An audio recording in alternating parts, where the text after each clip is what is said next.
Hey guys, welcome back to my channel. If you saw my last video of my 1-year review of having Microlocs and what happened, then I promised you I was gonna come back here and give you other videos. One of the ones I wanted to specifically focus on today is the cons of Microlocs, because we have a tendency to come on this app, talk about how amazing they are, but no one really gives you the truth and the cons of what to really expect when jumping into Microlocs. So let's jump right into it. The first con is gonna have to be the cost.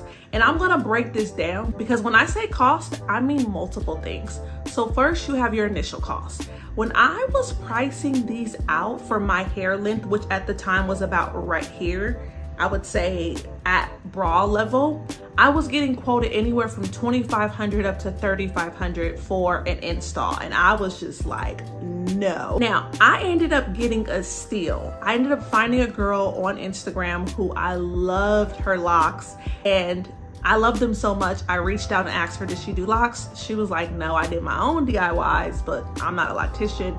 I don't do other people's. I was like, girl, I will pay you. And then from there, she went ahead and allowed me to pay her. I went and got my hair done by her, and I love my hair. And I'm so grateful, Bree, for you doing my hair. That's the first thing you have to really think about with Microlocs is, are you really ready to make that type of investment? So you might want to start getting quotes, because even though I was getting quoted $2,500 to $3,500, I decided just to take it a step further, I cut my hair. So even though my hair starting off was here, before I put my locks in, I cut it to about right here just to reduce that cost even more for myself. Because the cost that you're gonna be quoted is gonna be based off of your length as well as other factors. Now, that's just one cost that you have to think about. And honestly, you can save up and pay that one, right? Let's talk about the fact that before I got Microlocs, I was a loose natural for 7 years. So that means just me in my bathroom was doing my hair.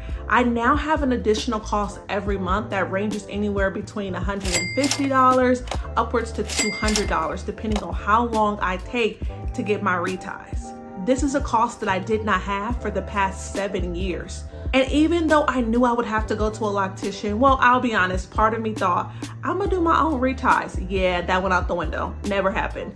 So even though I consider I might do a loctician, I guess I just really didn't consider overall, this is every single month, you have a new bill.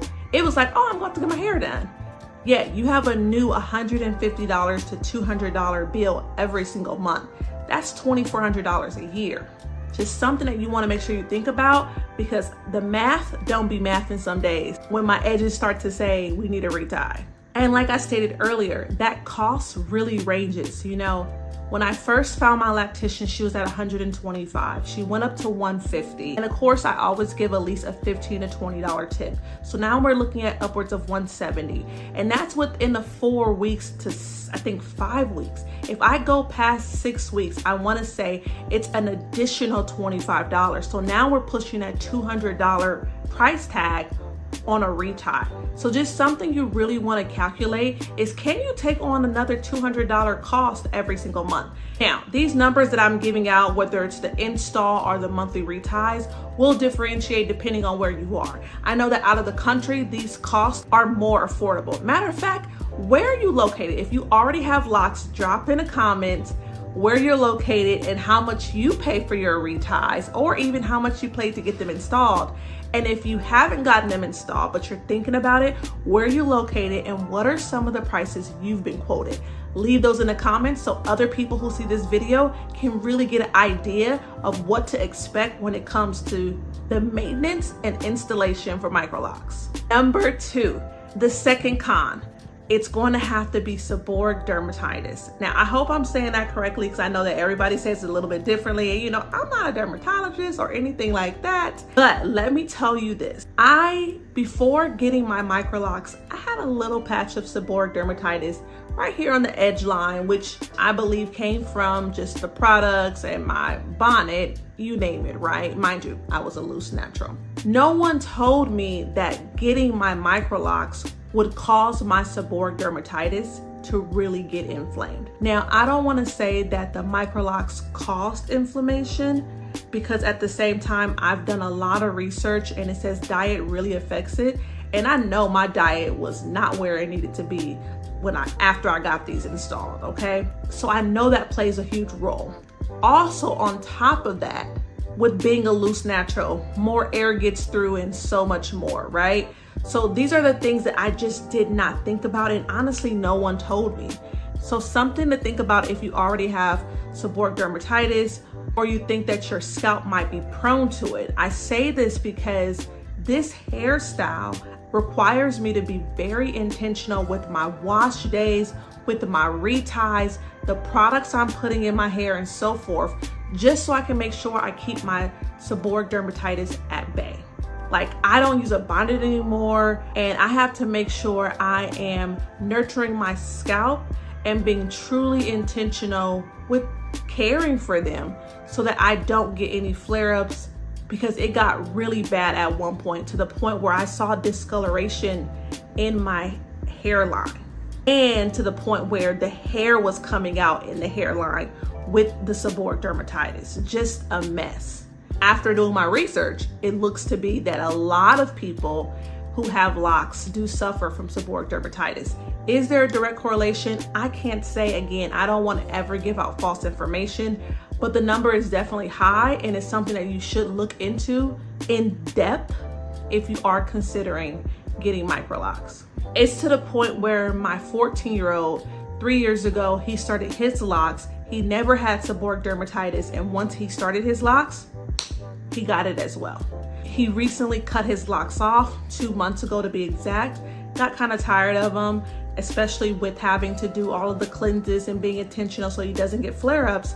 He cut them off, and within 2 months, he no longer has it. There's definitely a correlation. I can't say there's a causation of seborrheic dermatitis because of locks, but I can definitely say that once you have it, just trying to maintain it and keep it, all of that with locks is going to be that much harder. But again, my son definitely did not have it before starting his locks and did get seborrheic dermatitis after he locked his hair, and now that he's cut his hair off, it's gone. So just something you might want to think about. The third con that I want to cover today is patience.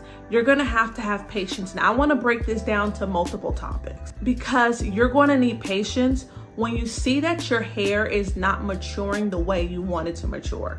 I'm a year in. Now, I cut my hair. So it was here, and I cut it to about here to go into my locks. Of course, it ended up way up here with shrinkage. And since then, it's been a whole year, and there's locks like these that I'm just still so confused that they haven't really budded, right? I thought I would have more volume, and I will be honest, I would have thought by now that my hair would have dropped more to the point where it wouldn't be so poofy the way it can be, especially around my nape area. These are things that you're going to have to make sure you are 100% on board with, because I don't care what someone else's year one looked like, that will not be your year. I'm not going to say it might not be your year. I'm going to say that will not be your year, because you can never compare two journeys to each other. So if you're thinking, oh, in 6 months, a year, 2 years, 3 years, this is how my hair is going to look and I can thug that out, just really make sure you understand that expectations should be thrown out the window, because you're going to need patience, because you don't know exactly what your hair is going to do, and you will have to be patient and allow it to do what it needs to do to flourish. Another reason why this hairstyle causes you to have patience is because you're going to possibly have to have a lot of patience when trying to book your appointments with your hairdresser. So I only have been able to find one hairdresser in my area, and I hate to say my area because she's an hour away, to do my hair. So I drive an hour to her. So because it's only one person, I have to literally mirror her schedule to be able to get an appointment most days. And if I miss my appointment, let's just say my son got sick or something happened and I have to push that appointment, just know the likelihood of me getting in within the next week is slim to none. She is in high demand because she does really good work. Shout out to Phoenix. This puts a lot of pressure on me in regards to when I can get my reties, how soon I can get them, and just being patient overall to be able to make it onto the schedule, hopefully on a day that I actually need it to be on. So something to really think about is, do you have a loctician that you're gonna go to, are they close? And how available are they? Because you will have to be very patient when dealing with their schedules to match yours. And last but not least, for patience, you're going to have to be patient when getting your hair done. Remember, I was a loose natural, so I haven't sat in the whole salon thing in over 7 years. So to go back to that was kind of a woo for me, right? In my head, I knew going into this, I was gonna have to start going back to the shop. I guess I really didn't count up the cost because one, when I got these installed, I didn't have a loctician yet. Remember, I went to a girl so that she could do her DIY locks on me. I came back home, and then when I came back home, I had to find a loctician. So I didn't count up the cost of the time that I would have to invest every single month. It takes an hour to get to my loctician. It takes her 2 hours and 15 minutes to retie my hair. I'm at about 375 locks. From there, it takes another hour to get home. So we're at 4 hours and 15 minutes for out of my day every single month if I do a 4-week retie. And I have to literally sit there in traffic on the way up, on the way back, and sit in her seat for 2 hours and 15 minutes. Coming from not getting my hair done to having to go to a shop, this was something that really made me say, ugh, to the point where I love Phoenix and I love her doing my hair. But you better believe if I could find someone that is just as good as her, that lives closer, it is something that I would consider in changing locticians, simply because an hour up, an hour back, I could save almost 2 hours on a drive. But I haven't been able to find anybody, so I'm thugging it out. But it is something that I did not count up the cost for because, again, when I got mine installed, I didn't actually have a loctician yet. That was going to maintain my hair for me month over month. The next con is they cause you to waste money. So as I said earlier, I was a loose natural for 7 years. So as you can imagine, your girl was a product junkie, okay? If there's any other product junkies that's watching this video, leave it in the comments. Just type in PJ Project Junkie so we can connect, okay? Maybe we can start a Product Junkie Anonymous, I don't know. Well, I was a product junkie. So that means I had almost, if I could be honest, I want to say $500, but I don't want to overcalculate it here. So I'm going to say between $300 and $500 worth of products that I had to go through and throw away that I had invested my hard-earned money in.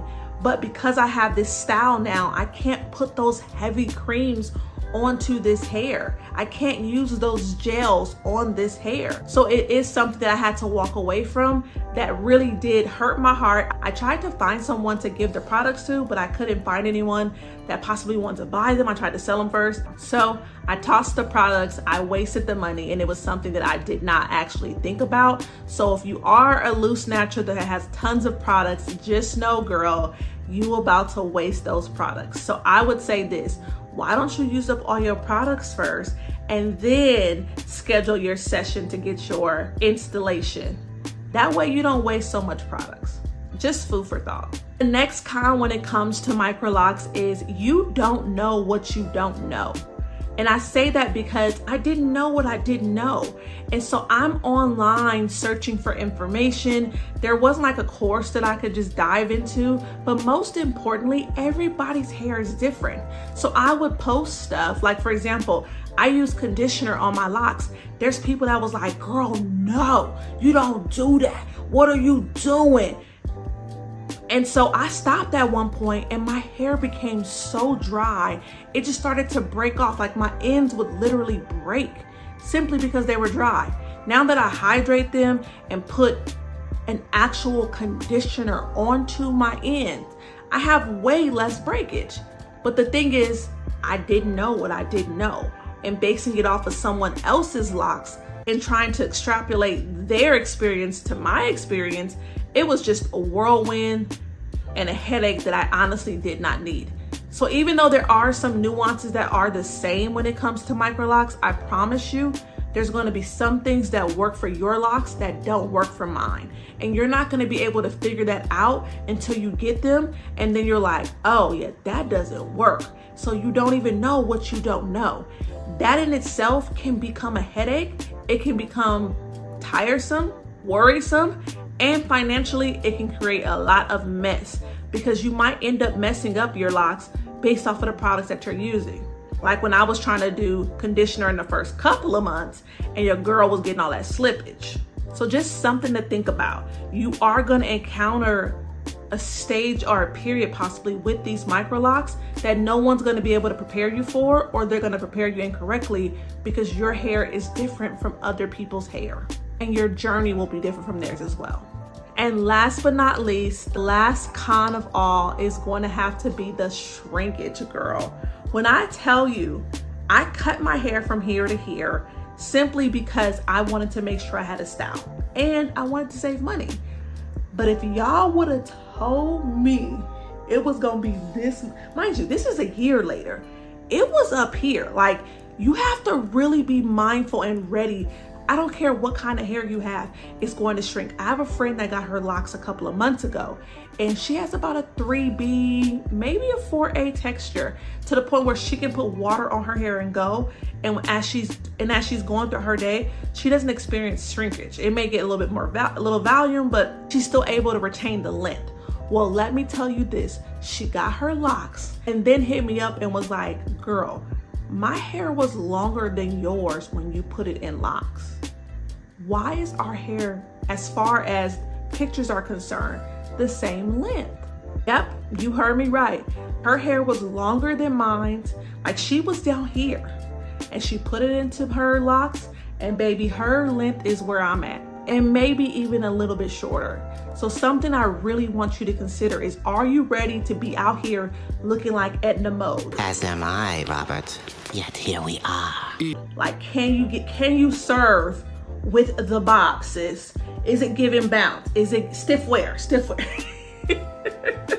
Like, you have to make sure this is something you are 100% comfortable with. Because I'll be honest, I've gained weight since I've gotten my Microlocs, and my face is so round now. I'm so grateful my locks are the length they are, because if they were where they were when I first started with this round face, oh, that bob would not be serving whatsoever. So just making sure you count that cost of, I don't care how long your hair is, you are going to have shrinkage, and are you okay with that? And it's gonna be a considerable amount of shrinkage. Now, if these 6 cons were helpful and really gave you something to think about, let me know in the comments. I would love to know if it was one of those aha moments for you where you're like, dang, I didn't even think about that. Good looking, sis. Because that's all I'm trying to do here. I'm trying to give you what I didn't have. But now, you know that I love my Microlocs, so just know I will be coming back and giving my top pros for having Microlocs just as well. Because even though it does have several cons, it has a lot of pros as well. And I know there's multiple videos on the pros of Microlocs, but again, remember, everybody's journey is different, and I would love for you to be able to hear them from my standpoint, because maybe it's something that you would like for your journey as well. Thank you guys so much for following along my journey. Don't forget to like and subscribe and come join our tribe, and I will talk to you soon. You guys have an amazing and blessed day.